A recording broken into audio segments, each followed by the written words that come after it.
Wajah gadis itu pernah digigit seekor laba-laba. Sejak kejadian itu, luka kecil di pipinya bukannya sembuh, justru semakin hari semakin membesar. Hari ini ia harus menghadiri pesta sekolah, tetapi jerawat besar di wajahnya membuatnya tak percaya diri. Ia mencoba menutupinya dengan riasan tebal, namun bukannya simpati, gadis-gadis lain justru mengejek dan menertawakannya. Tak tahan, gadis itu menangis dan berlari ke kamar mandi. Ia mencoba menenangkan diri, meyakinkan dirinya bahwa itu hanyalah jerawat biasa. Dengan tangan gemetar, ia mencoba memencetnya. Rasa sakit yang muncul begitu luar biasa, jauh lebih menyiksa dari yang ia bayangkan.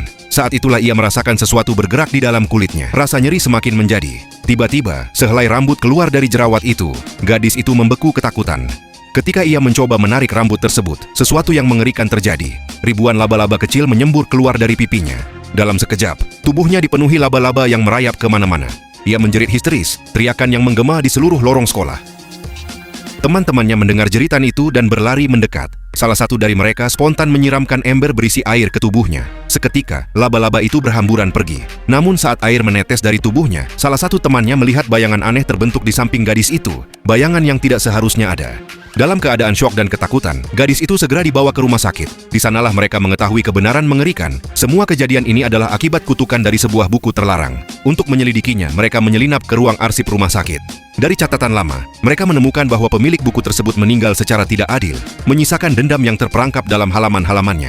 Namun sebelum mereka sempat mematahkan kutukan itu, polisi datang dan menangkap mereka. Salah satu polisi membuka buku tersebut. Tanpa sengaja, jarinya menyentuh huruf-huruf aneh di dalamnya. Seketika, kutukan baru terbentuk.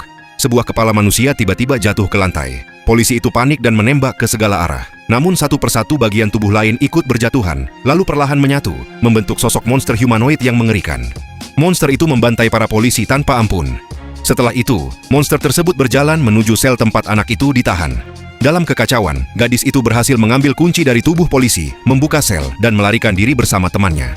Namun di tengah pelarian, mereka terpaksa berpisah. Anak itu memilih mengemudi untuk memancing perhatian monster.